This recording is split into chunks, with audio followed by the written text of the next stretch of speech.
श्री परमात्मने नमः। श्री रामचरितमानस अध्याय बालकांड। आगे श्री रघुनाथ जी ने वहाँ कुछ दिन और रहकर ब्राह्मणों पर दया की। भक्ति के कारण ब्राह्मणों ने उन्हें पुराणों की बहुत सी कथाएं कहीं। यद्यपि प्रभु सब जानते थे, तदंतर मुनि ने आदर पूर्वक समझा कर कहा, हे प्रभु, चलकर एक चरित्र देखिए। रघुकुल के स्वामी श्री रामचंद्र जी धनुष यज्ञ की बात सुनकर मुनि श्रेष्ठ विश्वामित्र जी के साथ प्रसन्न होकर चले। मार्ग में एक आश्रम दिखाई पड़ा। वहाँ पशु पक्षी कोई भी जीव जंतु नहीं था। पत्थर की एक शिला को देखकर प्रभु ने पूछा। तब मुनि ने विस्तार पूर्वक सब कथा कही। गौतम मुनि की स्त्री अहिल्या शापवश पत्थर की देह धारण किए बड़ी धीरज से आपके चरण कमलों की धूलि चाहती है। हे रघुवर, इस पर कृपा कीजिए। श्री राम जी के पवित्र और शोक को नाश करने वाले चरणों का स्पर्श पाते ही सचमुच वह तपोमूर्ति अहिल्या प्रकट हो गई। भक्तों को सुख देने वाले श्री रघुनाथ जी को देखकर वह हाथ जोड़कर सामने खड़ी रह गई। अत्यंत प्रेम के कारण वह अधीर हो गई। उसका शरीर पुलकित हो उठा। मुख से वचन कहने में नहीं आते थे। वह अत्यंत बड़भागिनी अहिल्या प्रभु के चरणों से लिपट गई और उसके दोनों नेत्रों से जल, प्रेम और आनंद के आंसुओं की धारा बहने लगी। फिर उसने मन में धीरज धरकर प्रभु को पहचाना और श्री रघुनाथ जी की कृपा से भक्ति प्राप्त की। तब अत्यंत निर्मल वाणी से उसने इस प्रकार स्तुति प्रारंभ की। हे ज्ञान से जानने योग्य श्री रघुनाथ जी, आपकी जय हो। मैं सहज ही अपवित्र स्त्री हूँ और हे प्रभु, आप जगत को पवित्र करने वाले, भक्तों को सुख देने वाले और रावण के शत्रु हैं। हे कमल नयन, हे संसार जन्म मृत्यु के भय से छुड़ाने वाले, मैं आपकी शरण आई हूँ। मेरी रक्षा कीजिए, रक्षा कीजिए। मुनि ने जो मुझे श्राप दिया सो बहुत ही अच्छा किया।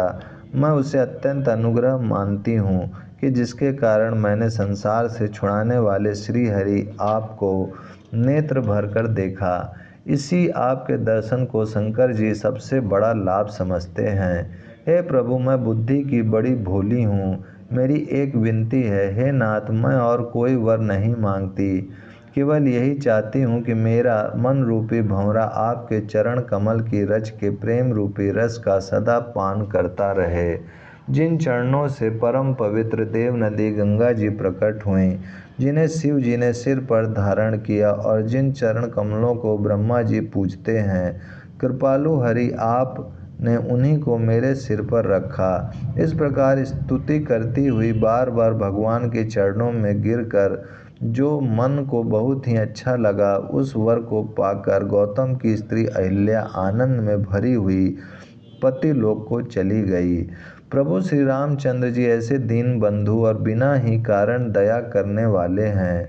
तुलसीदास जी कहते हैं, हे शठ मन, तू कपट जंजाल छोड़कर उन्हीं का भजन कर। श्री रामचंद्र जी और लक्ष्मण जी मुनि के साथ चले। वे वहाँ गए जहाँ जगत को पवित्र करने वाली गंगा जी थीं। महाराज गाधी के पुत्र विश्वामित्र जी ने वह सब कथा कह सुनाई, जिस प्रकार देव नदी गंगा जी पृथ्वी पर आई थीं। तब प्रभु ने ऋषियों सहित गंगा जी में स्नान किया। ब्राह्मणों ने भांति भांति के दान पाए। फिर मुनि वृंद के साथ वे प्रसन्न होकर चले और शीघ्र ही जनकपुर के निकट पहुँच गए। श्री राम जी ने जब जनकपुरी की शोभा देखी, तब वे छोटे भाई लक्ष्मण सहित अत्यंत हर्षित हुए। वहाँ अनेकों बावलियाँ, कुएं, नदी और तालाब हैं, जिनमें अमृत के समान जल है और मणियों की सीढ़ियाँ बनी हुई हैं।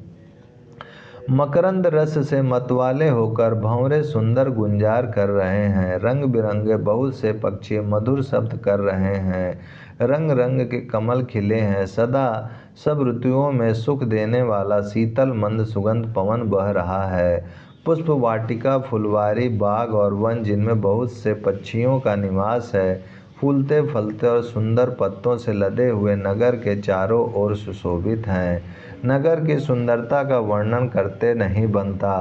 मन जहाँ जाता है वहाँ लुभा जाता है, रम जाता है। सुंदर बाजार है, मणियों से बने हुए विचित्र छज्जे हैं, मानो ब्रह्मा ने उन्हें अपने हाथों से बनाया है।